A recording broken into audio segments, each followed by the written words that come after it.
Il était destiné à tout rafler. Les coups de pied, les enchaînements, le charme naturel, la présence magnétique, tout était là. En 1993, Hollywood avait entre les mains ce qui semblait être la prochaine grande star d'action asiatique, un nom promis à rivaliser avec Jackie Chan lui-même. Il venait d'apparaître dans 2 films Tortue Ninja, et son visage ornait les affiches, les jaquettes VHS, les écrans de télévision.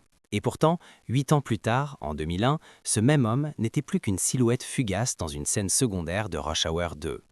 Abonne-toi et laisse un commentaire, parce que cette histoire mérite d'être racontée jusqu'au bout. Comment la promesse la plus éclatante du cinéma d'action américain a-t-elle pu se réduire à une parenthèse oubliée? Voici l'histoire d'Ernie Reyes Jr. Né en 1972 en Californie, Ernie Reyes Jr. grandit au cœur d'une famille philippino-américaine où les arts martiaux ne sont pas un loisir, ils sont une religion. Son père, Ernie Reyes Sr., est une figure mythique du milieu martial américain, fondateur de la West Coast Demo Team, une troupe réputée pour ses démonstrations acrobatiques spectaculaires. Dès l'âge de 6 ans, le jeune Ernie est plongé dans l'univers du taekwondo, du karaté, des armes philippines, du tricking acrobatique et de la boxe pied-point. 6 ans. À un âge où d'autres enfants apprennent encore à lire couramment, lui enchaîne déjà des séquences de combat dignes d'un professionnel. C'est précisément à cet âge qu'il est repéré par un homme qui connaissait mieux que quiconque le pouvoir des jeunes talents. Barry Gordy, le fondateur de Motown et le découvreur des Jackson 5, était alors reconverti en producteur de cinéma. En observant le petit Ernie, il perçoit immédiatement quelque chose d'unique, une fluidité, une grâce explosive qui n'appartient qu'à lui. La décision est prise sur le champ. Il sera au cinéma. En 1985, Reyes Jr. fait ses débuts sur grand écran dans The Last Dragon, un film taillé pour son acteur principal, Tamak Leroy Green, à une époque où les films de kung-fu jouissaient d'une popularité immense au sein de la culture noire américaine. Le rôle d'Ernie est modeste, mais marquant. Le film, produit pour 10 millions de dollars, en rapporte 25 et génère un véritable choc culturel, suffisant pour ouvrir la prochaine porte. Cette même année, il enchaîne avec Red Sonja, un film gravitant autour de l'univers de Conan le Barbare, du moins en apparence, les droits hollywoodiens étant ce qu'ils sont. Cette production représente une montée en puissance évidente pour Reyes, plus de temps à l'écran, une affiche de prestige avec Arnold Schwarzenegger en pleine ascension vers l'icône et une Brigitte Nielsen flamboyante. Pourtant, le film s'effondre au box-office, récoltant à peine 6 millions de dollars pour 17 millions investis. Un désastre commercial, mais pas une fin.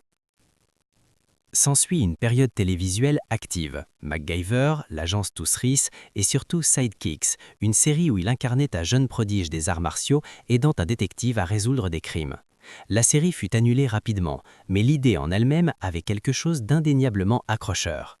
Puis arrive 1990. Ernie a 18 ans, et ce qui se passe alors va tout changer, sauf que personne, à ce moment précis, ne sait vraiment qu'il y est pour quelque chose. Teenage Mutant Ninja Turtles débarque dans les écrans dans un tonnerre de succès. Le film, né de l'immense popularité de la série animée, avait besoin de corps agiles, compacts, capables de donner vie à des costumes encombrants tout en conservant une lisibilité martiale à l'écran. Ernie Reyes Jr. mesure 1,62 m. Ce qui aurait pu passer pour un handicap dans une industrie obsédée par les gabarits imposants devient ici son atout le plus précieux. Il enfila le costume de Donatello. Et le film devint une bombe culturelle.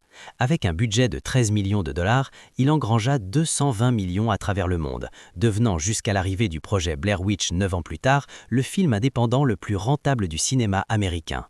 Sauf que Ernie était sous un masque, personne ne savait que c'était lui. La suite, en revanche, allait tout changer. New Line Cinema décide de lancer une suite, Teenage Mutant Ninja Turtles 2, Le secret de Luz. Et cette fois, Ernie Reyes Jr. sort de sa carapace, littéralement. Il incarne Keno, un livreur de pizza débrouillard et combatif, personnage en chair et en os, visible, identifiable. Ce rôle lui offre enfin ce qu'il attendait depuis des années, une présence humaine dans une franchise planétaire. Il est partout dans le marketing, les affiches, les bandes annonces, les jaquettes VHS, les écrans de télévision. Et pourtant, 8 ans plus tard, en 2001, ce même homme n'était plus qu'une silhouette fugace dans une scène secondaire de Rush Hour 2. Abonne-toi et laisse un commentaire, parce que cette histoire mérite d'être racontée jusqu'au bout. Comment la promesse la plus éclatante du cinéma d'action américain a-t-elle pu se réduire à une parenthèse oubliée? Voici l'histoire d'Ernie Reyes Jr. Né en 1972 en Californie, Ernie Reyes Jr. grandit au cœur d'une famille philippino-américaine où les arts martiaux ne sont pas un loisir, ils sont une religion. Son père, Ernie Reyes Sr., est une figure mythique du milieu martial américain, fondateur de la West Coast Demo Team, une troupe réputée pour ses démonstrations acrobatiques spectaculaires. Dès l'âge de 6 ans, le jeune Ernie est plongé dans l'univers du taekwondo, du karaté, des armes philippines, du tricking acrobatique et de la boxe pied-poids. 6 ans. À un âge où d'autres enfants apprennent encore à lire couramment, lui enchaîne déjà des séquences de combat dignes d'un professionnel. C'est précisément à cet âge qu'il est repéré par un homme qui connaissait mieux que quiconque le pouvoir des jeunes talents. Barry Gordy, le fondateur de Motown et le découvreur des Jackson 5, était alors reconverti en producteur de cinéma. En observant le petit Ernie, il perçoit immédiatement quelque chose d'unique, une fluidité, une grâce explosive qui n'appartient qu'à lui. La décision est prise sur le champ. Il sera au cinéma. En 2001, une apparition fantomatique dans Rush Hour 2. En 2003, une scène de combat dans Bienvenue dans la jungle avec Dwayne Johnson, une scène qui, encore aujourd'hui, rappelle avec une clarté presque douloureuse ce qu'il aurait pu être, rapide, précis, percutant, électrique. Mais une scène ne fait pas une carrière et Ernie entame alors une transition paradoxale, de comédien à cascadeur. Là où la plupart des grands noms de l'action commencent derrière la caméra avant de conquérir le premier plan, lui parcourt le chemin en sens inverse. Il travaille dès lors sur des superproductions, Indiana Jones et le royaume de crâne de cristal, Alice au pays des merveilles, Le roi scorpion et même le reboot des Tortues Ninja, dans l'ombre totale, dans la discrétion des plateaux, sans les résidus financiers ni la couverture médicale dont bénéficient les acteurs. Car les cascadeurs, dans le système hollywoodien, ne touchent ni résidus conséquents ni protection sociale digne de ce nom. Et c'est précisément ce vide qui explique ce qui survint en 2014. Ernie Reyes Jr. fut hospitalisé en urgence pour une insuffisance rénale terminale. Ses reins ne fonctionnaient plus qu'à 10 ou 15% de leur capacité. Il nécessitait une dialyse régulière, des soins continus et une greffe immédiate. Ses factures médicales s'accumulaient. Sa famille ouvrit une cagnotte GoFundMe avec un objectif de 75 000 $. Objectif atteint grâce à la mobilisation de ses fans. Ce chiffre à lui seul dit tout sur ce que Hollywood avait ou n'avait pas offert en retour de tant d'années de travail acharné. En 2015, sa sœur lui offrit l'un de ses reins. Elle lui sauva la vie. Ernie se remit progressivement, retrouva la force musculaire, la mobilité, l'énergie. Il déclara se sentir littéralement renaître. La maladie rénale provoque une fatigue profonde, une incapacité à tenir des journées de tournage longues et intenses, ce qui éclaire peut-être d'une lumière nouvelle les choix et les absences de sa carrière dans les années 2000.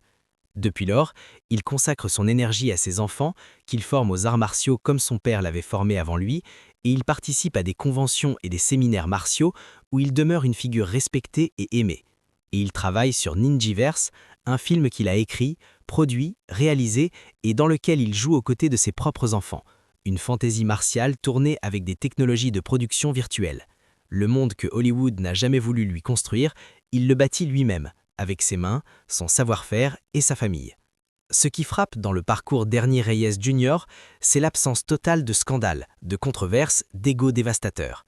Une carrière marquée par la discipline, l'humilité et le respect. Des qualités qui, dans une industrie qui ne lui a pas toujours rendu l'appareil, témoignent d'une forme de succès qu'aucun box-office ne peut mesurer. Passons maintenant aux notes. Pour les compétences martiales, Ernie Reyes Jr. a été formé presque dès sa naissance à une diversité de disciplines impressionnante.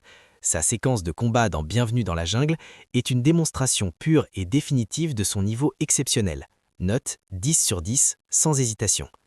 Pour la filmographie, Hollywood n'a jamais vraiment su comment utiliser un acteur asiatique au-delà d'une première chance. Les Tortues Ninja représentent un sommet indéniable, mais le reste du parcours en tant qu'acteur est fragmentaire. Note 6 sur 10. Pour la présence à l'écran, il avait tout pour exploser au moment de Surf Ninjas, mais dans ce film disparate, il n'a pas su ou pas pu s'imposer comme l'axe central. Note 6 sur 10. Pour la polyvalence, sa reconversion en cascadeur professionnel témoigne d'une vraie adaptabilité, métier exigeant, trop longtemps sous-estimé, qui sera d'ailleurs enfin récompensé aux Oscars l'an prochain. Mais en tant qu'acteur, la gamme reste étroite. Note 6 sur 10. Pour l'héritage, il reste une figure connue d'une certaine génération, sans avoir atteint l'altitude d'un véritable classique vivant du cinéma d'action. Note 6 sur 10. Score total 34 sur 50. Ce score est peut-être sévère sur certains points, n'hésite pas à laisser ton avis en commentaire, à partager ce que tu en penses, à débattre. Si cette histoire t'a touché, si tu te souviens de lui dans les films de ton enfance, dis-le. Abonne-toi à la chaîne pour ne manquer aucun des prochains portraits. Chaque semaine, une nouvelle trajectoire, une nouvelle vérité sur les coulisses de la gloire et de l'oubli. Like la vidéo, ça compte énormément et ça aide bien plus que tu n'imagines.